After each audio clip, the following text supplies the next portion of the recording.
Each framework offers a variety of opportunities and strategies to create change for organizations. For KIND, we chose the approach that uses Cotter's 8-step plan. John Cotter expanded on Lewin's 3-step model, and this created a more detailed approach to initiate and instill change. He stated common mistakes that managers make and then developed 8 steps to overcome these changes. The first step is to establish a sense of urgency and find a compelling reason for why change is necessary. In the case for KIND, they find their urgency through the fact that they are not utilizing various teams, such as legal teams, which has led them to face legal issues, such as not correctly labeling their products. Cotter's second step is to form an affiliation with power that will lead the change. KIND has been a successful corporation and has made it very far in sales so far, so they have the leaders to execute these changes. The third step is to create a new vision to direct the change for achieving the vision. The vision that KIND needs to execute is better departmentalization. They need to be more organized and have specific goals set for each team and that team's task. KIND needs to bring together teamwork with marketing and legal teams so that they are more cohesive and understanding the consequences and why it was wrong to have mislabeled packaging. The fourth step is communicating the vision throughout the organization, and they do this by practicing transparency with their employees and various teams, especially the legal team. The fifth step is to empower others to act on the vision. Creating an open environment workplace that welcomes new ideas may mean addressing communication barriers. For some employees, a common barrier is knowing how to express ideas or who to share ideas with. Management should identify potential barriers such as these and guide employees through their options. Social work gatherings are a good way to expose employees to management and other employees in the company.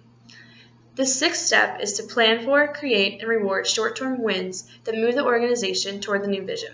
Motivation is linked to the outcome of the task or the work itself. Growth takes time, and recognizing achievements will continue positive growth to occur. The next step is to consolidate improvements, reassess the changes, and make adjustments that are necessary for the new programs. With the new legal teams working with other departments of the company, they need to ensure that they find the correct balance of the changes that they are making, ensuring that they are practicing ethical business practices and still focusing on the success of the company. The eighth and final step is to reinforce the changes. They do this by demonstrating the relationship between new behaviors and organizational success. KIND can reinforce the new changes by updating employees of financial profits and positive feedback they are getting from the public in response to labels being accurate depictions of what the product entails. As humans, we naturally resist change. I expect employees to react to the aforementioned change in different ways. Some employees may have negative feelings toward the more cohesive changes. This could lead these employees to disregard said changes, increase sick time, or eventually quit. However, I truly believe most employees will respond to these changes in a positive, more professional manner. By opting for a discussion of changes as a means of resistance, employees will create a dialogue with one another and management. This will create the opportunity to explain the change effort. Employees naturally resist changes due to individual sources. A change in an employee's daily routine or habit is a cause for resistance. In addition, with the newly attributed cohesiveness, employees from different departments are required to work together, and this can lead some employees to question whether they can perform these new tasks. These type of resistances are called security and fear of the unknown sources. To overcome these resistances to change, we will have to communicate the changes well. By explaining that the changes balance the interests of KIND and its stakeholders as a whole, employees will understand the change. This is very important. By providing information sessions about the changes that will be undertaken, employees will have less anxiety about these changes. Additionally, firing up the employees to get excited about the change and emphasizing how KIND recognizes the employees' commitment to their organization will help them embrace and commit to these changes. There are many benefits of Coder's 8-step model, as well as some drawbacks. It's important to understand both in order to implement the change effectively. The first two steps of the model are often regarded as the model's strong points. The first two steps are establishing a sense of urgency and creating the coalition in order to make the change.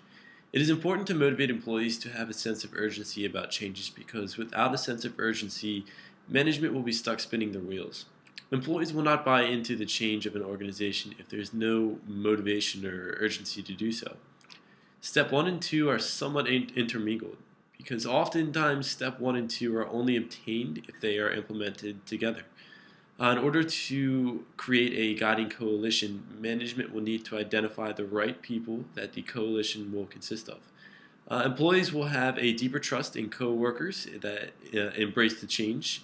So in summary, Coder's model is beneficial because it has a strong focus on one, motivating employees, and two, by using influential employees as agents of the change. This often is the most efficient way in order to motivate employees as a whole. So a drawback of the Coder's model exists in the model's tendency to favor top-down change. Coder himself was often involved in changes of large projects that required changes to be sent from upper management downward. A problem with top-down change is that input from the bottom of the corporate ladder may be overlooked in order to make room for changes desired by upper management. So a second drawback of Coder's model is that it's very mechanically driven, and organizations will usually tend to depart from the original checklist. The checklists don't always serve as the best mechanisms for diverse groups of people. Different groups may have different needs, and Coder's model may not look the same across a variety of different organizations. Some organizations that may spend extra time on efforts on a single task, while others barely give it thought. Coder's model is still one of the most popular models of change that organizations use today. In order to ensure smooth transition, KIND's leaders should be resilient enough to leverage changes. Leaders should demonstrate extroversion traits, which describes a level of sociability to work well with others. KIND's leaders must be able to guide each employee through a specific goal and encourage more cohesive team environment. These leaders should adopt new, efficient methods to complete tasks and communicate well with other employees. Leaders that demonstrate openness traits are also well sustained because they are flexible and creative. The ideal leader will not only welcome employees' new ideas, but also build on them. Creativity will help leaders innovate different methods in which each employee can express and contribute their ideas. These leaders are more adaptable to organizational changes. They are willing to accept feedback and embrace change, therefore also able to establish a sense of urgency among teams and communicate that the change in teamwork is necessary to correct processing issues such as mislabeling products. Leaders with such qualities will find it easy to empower others to act on the new mission. This level of commitment to the mission will help fight against employee resistance to implement change. A solid leadership foundation will help employees feel more confident about their capability to achieving their goals. This type of leadership team should be receptive to work with a diverse group and able to recognize each individual's achievements.